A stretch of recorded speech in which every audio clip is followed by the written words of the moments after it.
Bonjour et bienvenue sur Charging Station pour un nouveau grand essai électrisant, celui aujourd'hui de la version hybride rechargeable de la BMW série 2 Active Tourer. Oui, cette semaine, c'est un monospace.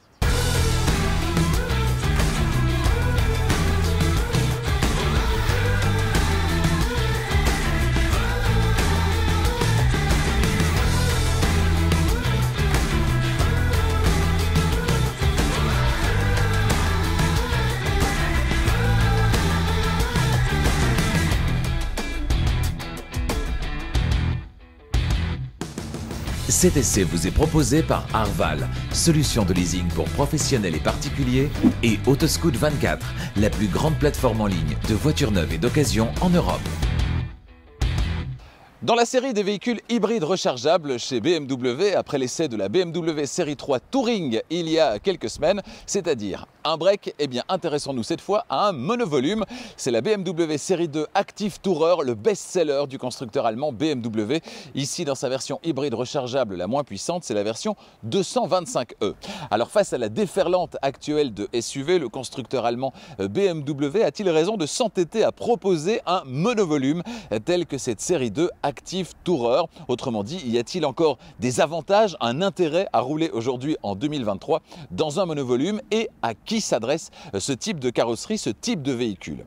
Alors quelles sont ses qualités mais également ses inévitables défauts? Et bien pour le savoir, j'en ai pris le volant non pas pendant 2 heures, une demi-journée ou 2 jours, mais pendant une semaine complète. Le temps de mettre le doigt sur les qualités et les défauts. Autrement dit, toutes les réponses aux questions que vous vous posez, eh bien elles se trouvent dans cet essai.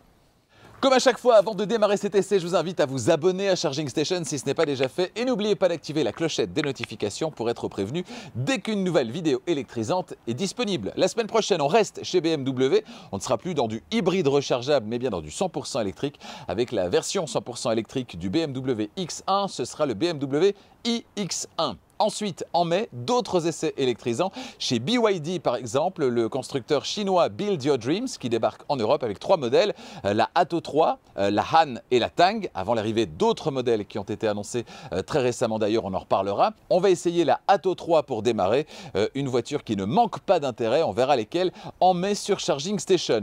On ira chez Citroën également avec l'essai de la Citroën IC4X, une proposition un petit peu originale pour le constructeur français Citroën.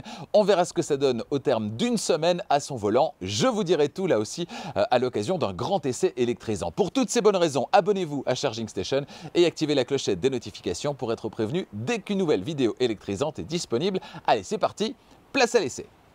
Présenté le 6 octobre 2021 pour une commercialisation quelques mois plus tard, au début de l'année 2022, la dernière génération de la BMW série 2 Active Tourer a pour mission de poursuivre ce qui a brillamment été réalisé par la première génération sortie en 2014, à savoir imposer chez BMW une traction, sacrilège, et puis double sacrilège, imposer chez BMW un monovolume. Pour y parvenir, des changements à l'intérieur avec par exemple l'adoption du curved display, on verra ça dans un instant, et puis à l'extérieur une ligne qui évolue dans la continuité avec des optiques plus fines à l'avant comme à l'arrière, des poignées affleurantes et une calandre plus massive. À propos de la calandre, je trouve qu'elle est ici de taille encore raisonnable, dans les productions actuelles BMW c'est pas forcément le cas, et puis je trouve que dans tous les cas elle s'intègre finalement plutôt harmonieusement à cette face avant qui ne manque pas de dynamisme grâce entre autres également aux différents plis de carrosserie, vous le voyez qu'on va retrouver sur le capot et qui sont selon moi du plus bel effet. Vous l'aurez remarqué, on est ici en présence d'une finition M Sport qui comprend entre autres des finitions noires à la place des finitions chromées, sur le pourtour des vitres notamment, sur la calandre également, et puis des boucliers spécifiques. Les dimensions de la BMW série 2 Active Tourer, 4,39 m c'est sa longueur, 1,82 m c'est sa largeur, ce sera 2,10 m avec les rétroviseurs, sa hauteur 1,58 m et son empattement, distance entre les roues arrière et les roues avant, 2,67 m. On verra ce que ça donne à l'intérieur en termes d'espace disponible et notamment aux places arrière. Et vous la trouvez comment cette BMW série 2 Active Tourer de dernière génération? Eh bien dites-le moi dans les commentaires. Sous le capot de cette voiture, capot relativement petit, vous le voyez, on retrouve un moteur essence tout d'abord. C'est un 3 cylindres de 1900 cm3 qui entraîne les roues avant et qui propose 136 chevaux.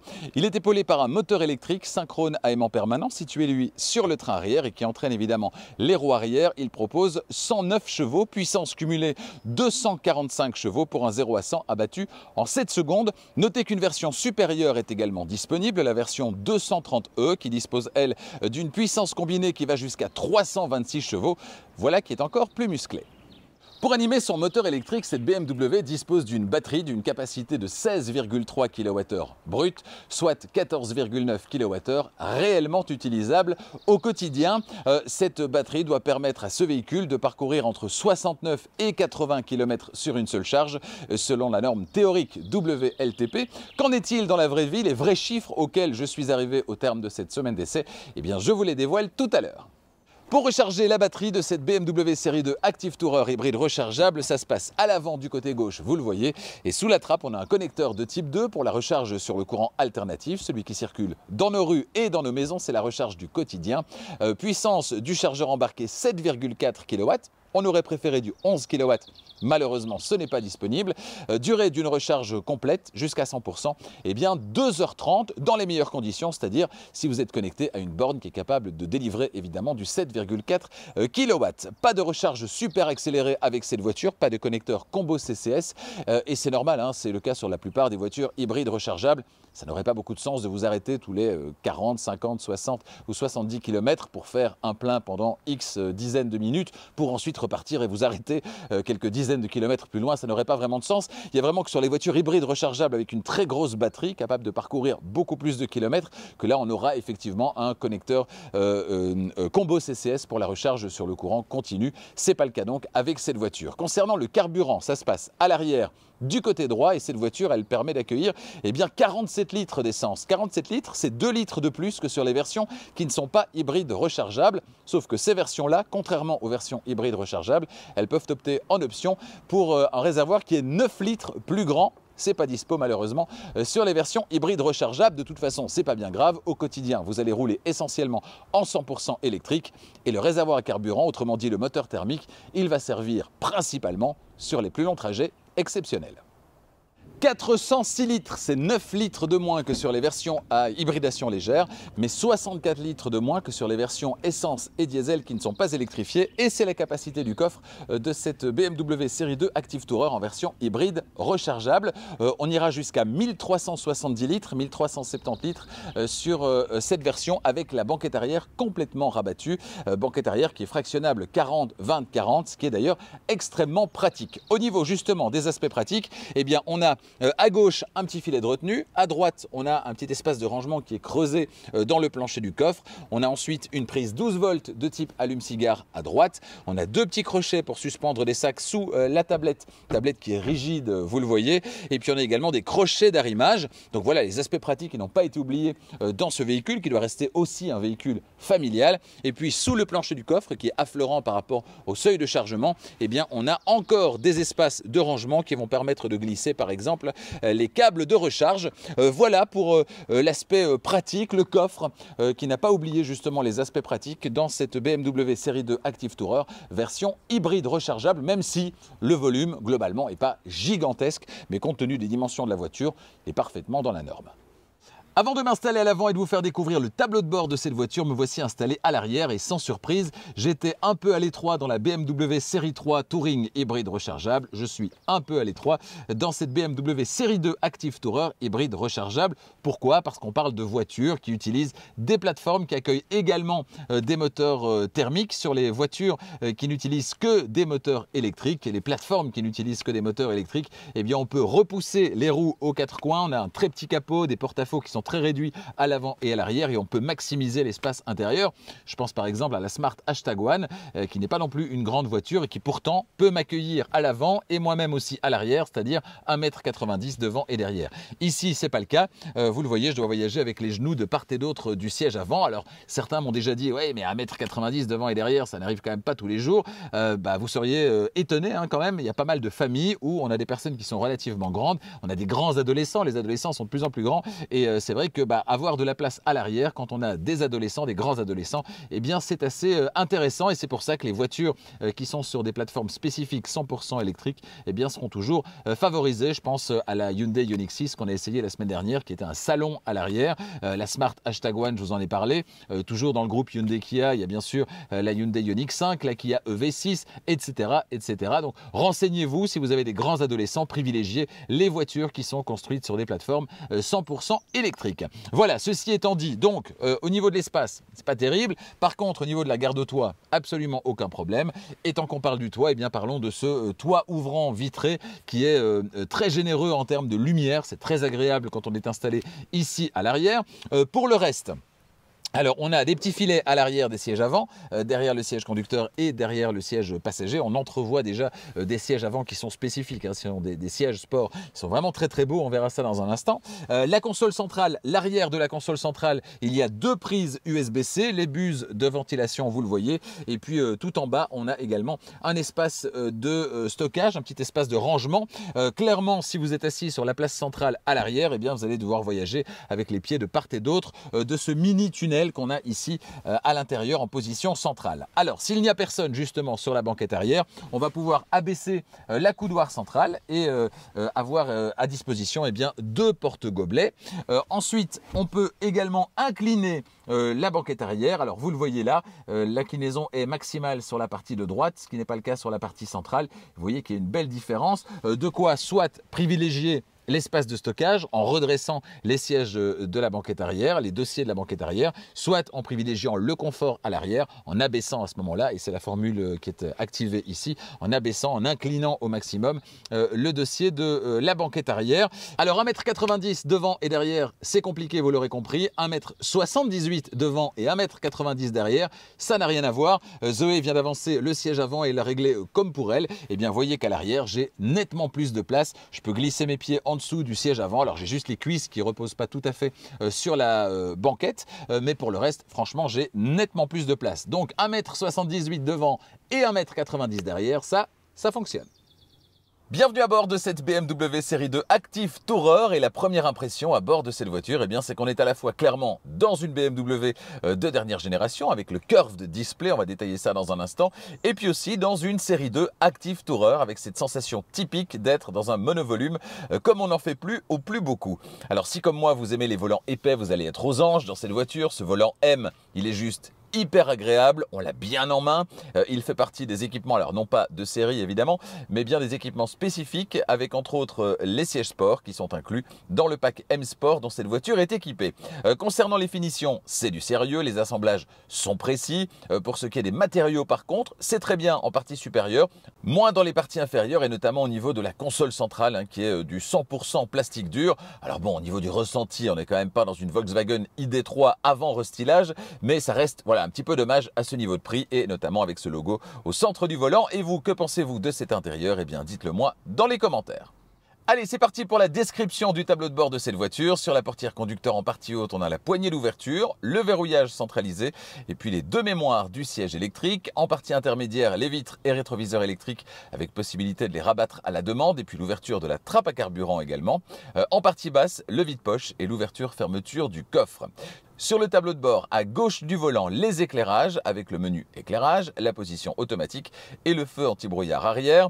Sur le volant à réglage manuel, à gauche, les aides à la conduite avec trois possibilités. Limiteur de vitesse, régulateur de vitesse et la conduite assistée. Et puis à droite, les commandes multimédia, la commande vocale, le téléphone et la personnalisation des affichages dans l'écran instrument. On verra ça dans un instant. Derrière le volant, des palettes pour passer les vitesses en mode manuel et puis la fonction boost sur la palette de gauche qui vous propose un surcroît de puissance pendant 10 secondes. Les commodos ensuite avec à gauche les clignotants et l'appel de phare, à droite les essuie-glaces, à l'avant mais aussi à l'arrière.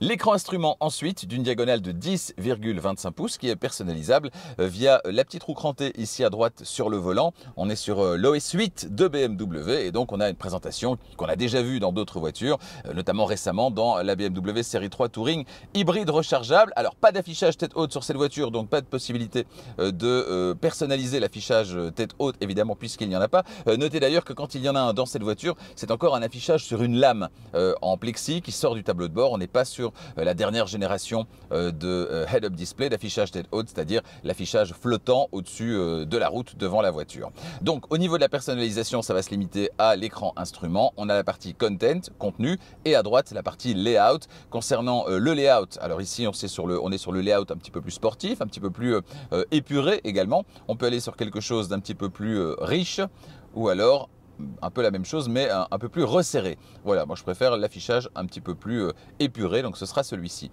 Au niveau du contenu, on a la carte pour l'instant. Si je descends, on a l'accéléromètre. Si je descends encore, le média radio. Et puis si je monte par contre, eh bien là on va retrouver la prévisualisation de l'itinéraire.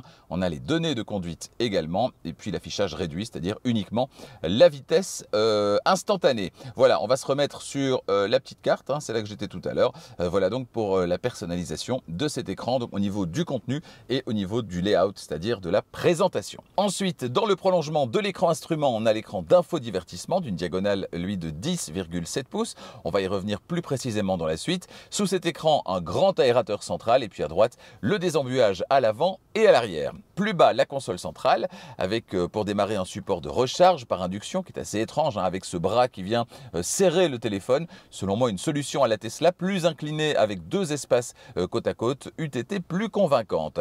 Les porte-gobelets ensuite, et puis plus en arrière, côté conducteur, deux prises USB-C, et côté passager, une prise 12 volts de type allume-cigare.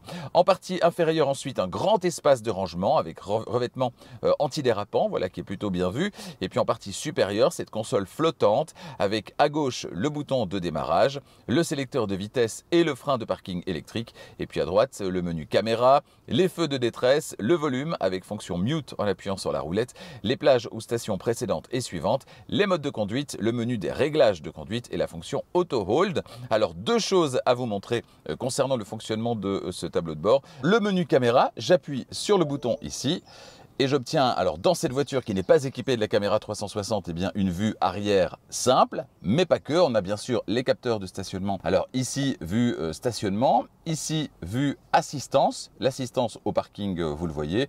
Ici, la vue panoramique arrière, et puis ici, les réglages. Voilà, donc on a une formule un petit peu minimaliste, hein, ici au niveau des aides au stationnement, mais en option, vous pouvez bien sûr opter pour une formule 360 degrés. Évidemment, ce sera un petit peu plus cher.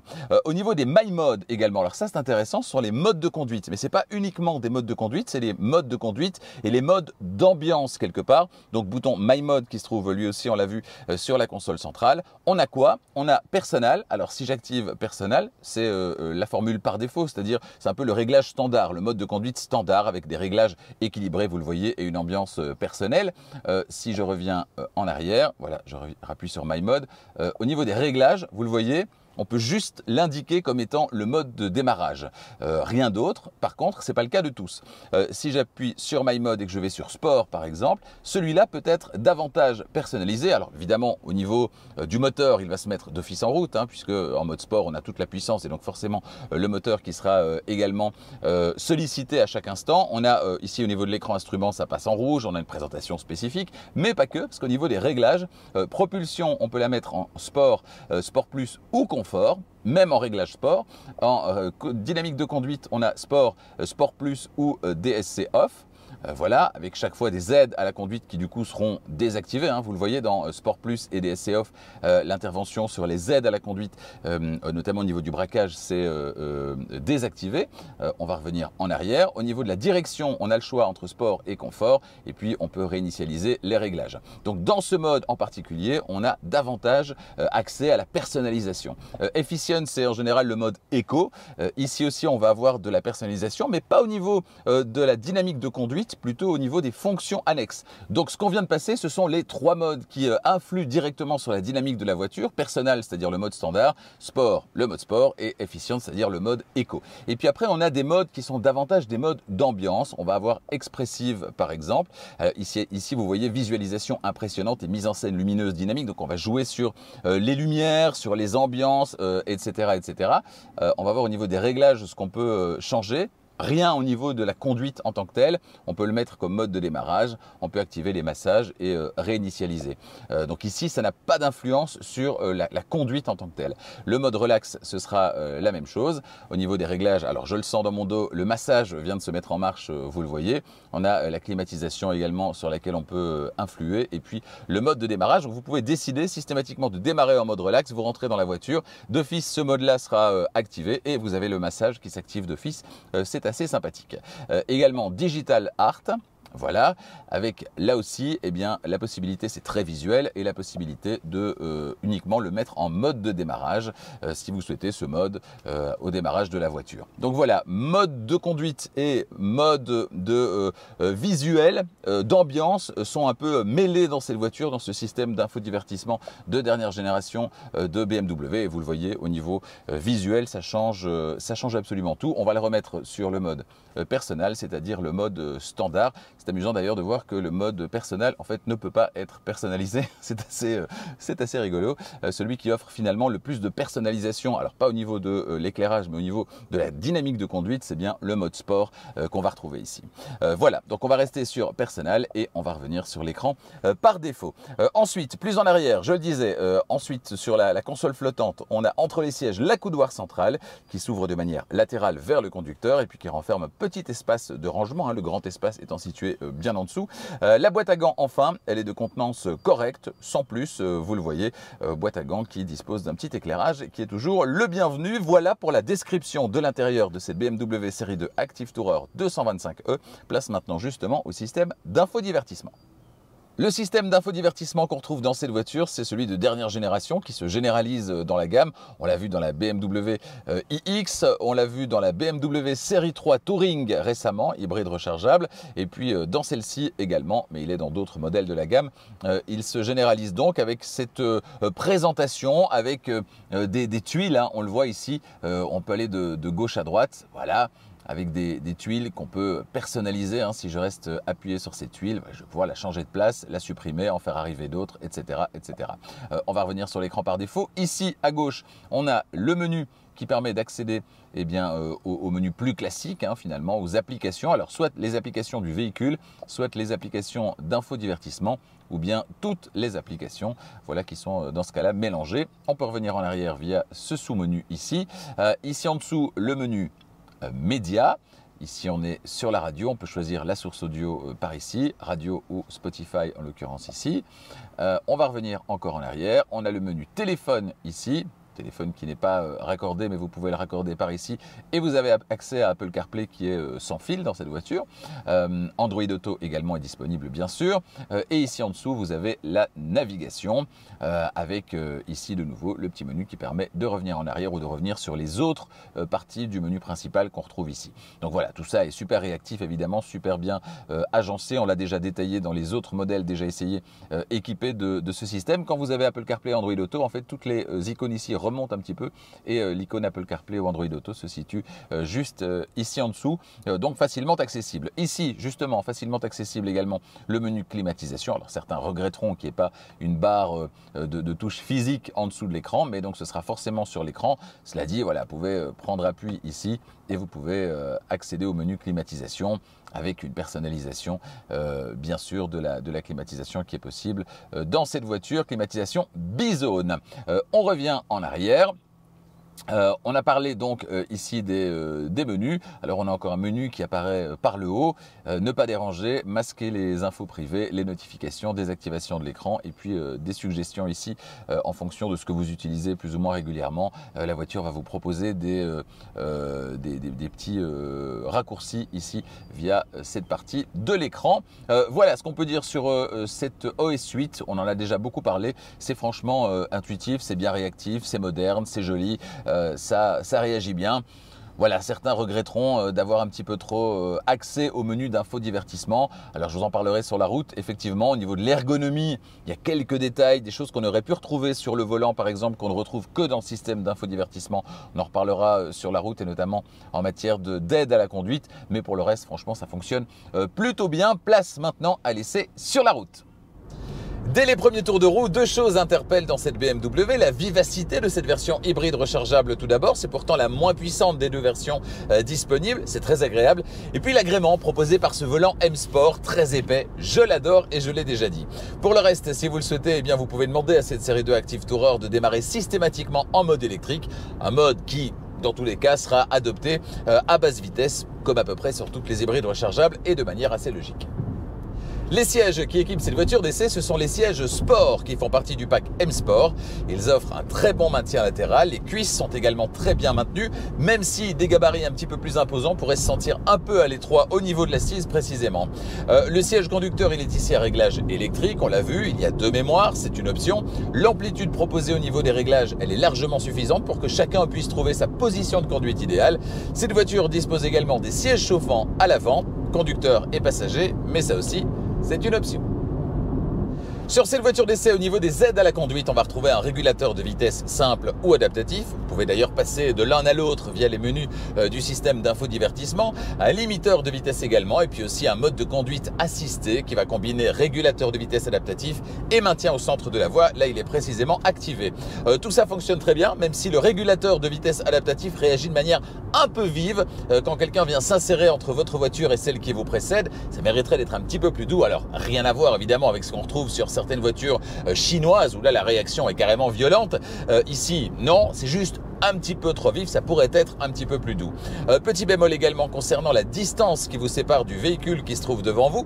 Vous pouvez la régler sur 3 niveaux, mais uniquement en passant par les menus du système d'infodivertissement. C'est dommage, c'est pas via un simple bouton sur le volant, ce qui eût été plus simple. Cela dit, une fois que vous avez choisi la bonne distance, courte, moyenne ou grande, eh bien le réglage reste en mémoire d'un trajet à l'autre, c'est déjà ça. Comme toutes les voitures hybrides rechargeables, cette série 2 Active Tourer, eh bien, elle tente de gérer au mieux l'activation et la désactivation de ces deux moteurs, le moteur électrique et le moteur thermique, et ce en fonction des circonstances. Et je veux dire que globalement, franchement, elle s'en sort plutôt bien, et même très bien. Évidemment, si vous enfoncez l'accélérateur, vous devrez composer avec un temps de réaction qui est inhérent au fait de relancer le moteur thermique, qui va devoir rétrograder pour être relancé. Mais franchement, dans l'ensemble, c'est pas mal, et la voiture ne va jamais donner l'impression d'hésiter au moment de choisir quel moteur elle doit faire tourner, ou bien quel rapport elle doit engager. C'est donc très convaincant de ce point de vue-là pour une hybride rechargeable en tout cas.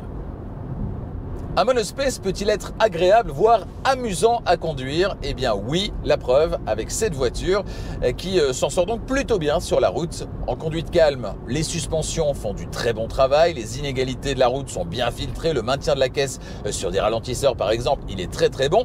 Si l'envie vous prend d'enchaîner les virages à une allure un petit peu plus rapide, eh bien pas de problème, hein, là aussi, dans les limites de ses possibilités, cette voiture vous donnera tout ce qu'elle peut vous donner, bien aidée par sa suspension adaptative qui est incluse dans le pack M Sport. Concernant le bruit en mode 100% électrique, pas de problème évidemment, les bruits de roulement et les bruits aérodynamiques sont bien maîtrisés dans cette voiture. Par contre, quand le moteur thermique se réveille, et particulièrement si vous y allez un peu fort sur l'accélérateur, vous l'entendez, on peut difficilement passer à côté. Il se montre alors assez présent dans l'habitacle, ce qui va en gêner certains, dont je fais partie, habitué que je suis à l'univers plus feutré du 100% électrique. Certains donc seront gênés, mais pas tous. Si vous aimez entendre le bruit du moteur thermique en conduite plus dynamique, eh bien là vous allez prendre du plaisir, d'autant plus que sa sonorité, bien que ce ne soit pas une mécanique noble, bien loin de là, eh bien n'a rien de déshonorante pour autant. Concernant l'installation Harman Kardon qui est en option et qui équipe cette voiture d'essai, eh bien elle fait correctement son travail, mais j'ai pas trouvé le son époustouflant non plus. Je la trouve par exemple moins convaincante que celle signée Harman Kardon également qu'on va retrouver dans la Polestar 2. Après tout ça est une question de feeling, c'est très personnel. Donc si vous êtes un mélomane averti et que la qualité de l'installation sonore est importante pour vous, eh bien faites un test histoire de vous faire votre propre opinion. Vous souhaitez tracter une charge avec votre série 2 Active Tourer hybride rechargeable? Eh bien, si la charge est freinée, vous pourrez monter jusqu'à 1400 kg. Non freinée, ce sera la norme, 750 kg. Un paramètre important pour vous, si vous circulez régulièrement en milieu urbain, c'est le diamètre de braquage. Il est de 11,4 mètres dans cette voiture. Une valeur qu'on peut considérer comme étant dans la moyenne élevée. Cela dit, en ville, cette voiture ne se transforme pas non plus en tank impossible à manœuvrer, mais on n'a pas non plus de bonnes surprises comme sur la série ID de Volkswagen où là la voiture tourne carrément sur place. Donc on est dans une moyenne supérieure. Il n'y a pas de bonne surprise, il n'y a pas de mauvaise surprise non plus. C'est un peu le principe de la moyenne. La gestion du freinage et de la récupération d'énergie, eh bien, elle est plutôt convaincante dans cette voiture. La pédale de frein, elle offre un ressenti qui est assez constant, intuitif. La récupération d'énergie, elle offre un ressenti qui est naturel. Entendez par là qu'un lever de pied de la pédale d'accélérateur va provoquer une récupération d'énergie et donc un ralentissement qui seront modérés, semblable à celui d'une voiture à moteur thermique équivalente dans les mêmes conditions.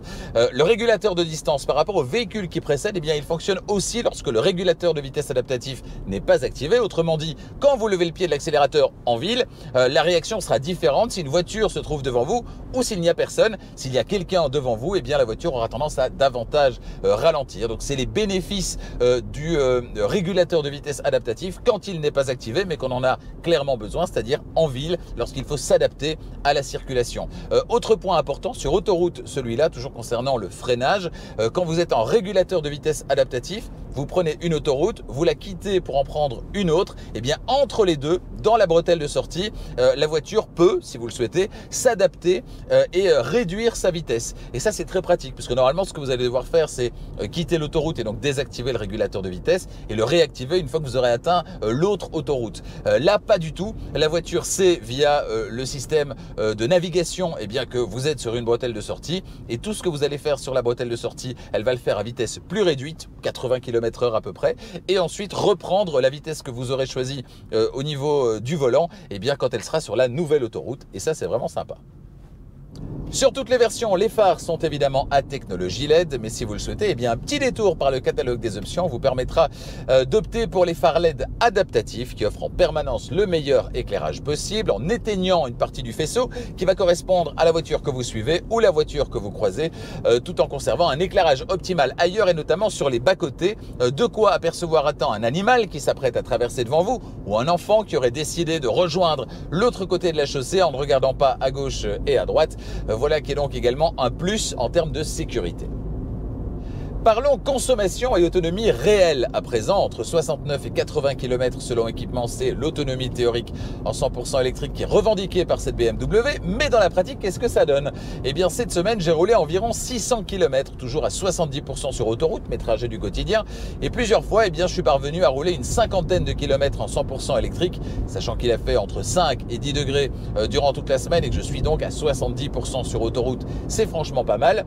Batterie vide sur autoroute, eh bien la consommation s'établit à 6,7 litres de consommation moyenne. 6,7 litres au 100, c'est franchement raisonnable hein, compte tenu du fait que la voiture doit porter la batterie en permanence qui, même lorsqu'elle est vide, eh bien, ne pèse pas moins lourd que lorsqu'elle est pleine, contrairement à un réservoir de carburant. Voilà qui vous permettra d'envisager très sereinement des longs trajets sans vous ruiner sur la route des vacances par exemple. Me voici de retour à l'extérieur pour parler du prix de cette BMW série 2 Active Tourer hybride rechargeable. Les prix qui démarrent en Belgique à 46 650 €. Ce sera pour la version 225e, donc la version hybride rechargeable d'entrée de gamme. Si vous voulez la version 230e, eh bien là ce sera 49 700 €, le tout hors option évidemment. Cette voiture d'essai est une 225e équipée d'un petit peu moins de 10 000 € d'options. Total de la facture, un petit peu moins de 56 000 €. En France, vous devrez débourser 48 600 € pour vous offrir la version 225e et 51 600 € pour la version supérieure 230e. En Suisse, enfin, ce sera 52 500 francs pour la version 225e et 55 700 francs pour la version supérieure 230e, toujours hors option évidemment, et elles sont nombreuses, on est bien chez BMW. Rendez-vous donc pour les découvrir et découvrir les possibilités d'options, de personnalisation, et bien sur le site BMW qui correspond à votre pays, direction le configurateur, histoire de configurer votre BMW série 2 Active Tourer hybride rechargeable et déterminer votre prix. Toujours concernant le prix, vous le savez, Arval, partenaire de Charging Station, vous propose des solutions de location longue durée pour les entreprises et les particuliers. Alors pour les entreprises, on connaît ça depuis un certain temps, c'est le leasing opérationnel avec les avantages fiscaux qui sont liés. Pour les particuliers, c'est plus récent, le private lease. Et dans la période qu'on connaît actuellement, période économiquement compliquée et période de transition technologique, eh bien ça présente un double avantage. Le premier, c'est que le budget, il est le même du premier au dernier mois. Votre budget auto est exactement le même. Il n'y a pas de surprise. Il n'y a pas des mois où vous allez devoir sortir 100, 200, 300, 400 ou 500 euros de plus parce que vous devez changer les pneus, passer la voiture à l'entretien ou payer des taxes. Tout ça est inclus dans la formule de leasing. Donc c'est très pratique au niveau de votre budget. Il n'y a pas de surprise. Et puis le deuxième avantage, eh bien, c'est que cette voiture, comme toutes les autres voitures électrifiées 100% électriques ou hybrides rechargeables, eh bien, combien vaudra-t-elle dans 3 ans, 4 ans, 5 ans? Vous ne le savez pas. Et avec cette formule, vous ne prenez aucun risque. À la fin du contrat, vous remettez les clés et la voiture. Vous n'avez pas à vous soucier de combien elle vaut. Pour ces deux raisons et plein d'autres encore que vous découvrirez sur arval.be et arval.fr, eh bien, je vous invite à demander une offre. Arval.be pour la Belgique, arval.fr pour la France. Votre prochaine voiture, vous en avez envie tout de suite ou peut-être en avez-vous besoin tout de suite? Eh bien, dans ce cas-là, pourquoi ne pas vous rendre sur Autoscout 24? Autoscout 24, c'est la plus grande plateforme de vente de voitures en ligne en Europe. Sur Autoscout 24, partenaire de Charging Station, eh bien, plus de 100 000 voitures actuellement vous attendent. Des voitures disponibles tout de suite, des voitures d'occasion, des voitures électrifiées également, des voitures neuves aussi. Votre prochaine voiture se trouve peut-être donc déjà sur autoscout24.be pour la Belgique, autoscout24.fr pour la France. Alors pour faire votre recherche, c'est très simple, hein, vous avez des critères que vous allez pouvoir rentrer sur la page de démarrage et en retour, eh bien, vous allez recevoir une liste des véhicules qui correspondent le plus précisément à vos critères et qui sont disponibles actuellement sur Autoscout 24. Je vous rappelle que sur Autoscout 24 maintenant, et c'est une nouveauté, vous allez pouvoir également bénéficier d'une offre de reprise pour votre véhicule actuel. Le principe est le même, vous rentrez les caractéristiques de votre véhicule actuel et vous recevez une offre en retour. Autant de bonnes raisons d'aller faire un petit tour, ça ne coûte rien sur autoscout24.be pour la Belgique, autoscout24.fr pour la France.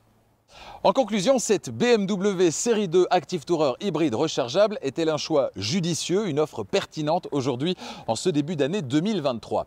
Eh bien, si pour les particuliers, l'effort à consentir pour vous offrir la version hybride rechargeable va sembler extrêmement difficile à rentabiliser, pour les entreprises, en revanche, ça reste une offre très pertinente sur un marché du monovolume qui a été déserté par pas mal de marques au profit des SUV. Si vous êtes allergique aux SUV et que vous recherchez un monovolume polyvalent, à l'aise en ville mais également en dehors de la ville, le tout en profitant ou en faisant profiter à votre employeur d'une déductibilité encore intéressante, eh bien cette BMW est faite pour vous. Parmi les petits bémols, citons un moteur thermique qui est un peu sonore, certains apprécieront, d'autres moyennement, une ergonomie qui n'est pas infaillible, notamment quand il faut passer par l'écran d'infodivertissement pour modifier les infos de conduite affichées dans l'écran instrument, alors que sur la série 3 Touring essayée dernièrement, il y avait simplement le petit bouton baissé pour board computer, ordinateur de bord, directement accessible à l'extrémité du commodo de gauche. Pourquoi faire simple quand on peut faire compliqué? Citons aussi la modification de la distance par rapport au véhicule qui précède quand on est en régulateur de vitesse adaptatif. Elle pourrait elle aussi, comme sur la plupart des voitures, être accessible directement depuis le volant, la partie de gauche du volant consacrée aux aides à la conduite. Ce n'est pas le cas, il faut là aussi passer par l'écran d'infodivertissement. À part ça, cette voiture, elle offre une ligne qui est plutôt séduisante, elle est très confortable, largement suffisamment performante, même dans cette version hybride rechargeable d'entrée de gamme, la version 225e. Elle est très bien finie, évidemment, elle est confortable, l'intérieur est plutôt valorisant. Bref, elle a tout pour plaire. C'est en tout cas aujourd'hui, en 2023, encore une offre très cohérente. A bientôt sur Charging Station pour d'autres essais électrisants. Le prochain, ce sera dimanche prochain à 18 h. L'essai toujours chez BMW du 100% électrique BMW iX1, version 100% électrique de la dernière génération du BMW X1. D'autres essais tout aussi électrisants durant les semaines qui arrivent, au mois de mai. Je vous en ai parlé tout à l'heure. Pour toutes ces bonnes raisons, abonnez-vous à Charging Station si ce n'est pas déjà fait et activez la clochette des notifications. Comme ça, vous êtes prévenus dès qu'une nouvelle vidéo électrisante est disponible. Si vous aimez les vidéos de Charging Station, vous pouvez mettre un petit pouce, ça fait toujours plaisir. N'hésitez pas à échanger avec moi et entre vous, ça se passe dans les commentaires, et puis partagez les vidéos évidemment, histoire de faire grandir encore un petit peu plus la chaîne. À ce propos d'ailleurs, 50 000 membres, ils ont été atteints, je vous l'ai dit, et je vous ai promis un concours, il est en train de se mettre en place. Je peux vous dire que si vous avez une voiture électrique, vous allez être très intéressé par ce concours. Je vous en reparle très vite. Merci de votre fidélité, de votre soutien à Charging Station, et à bientôt.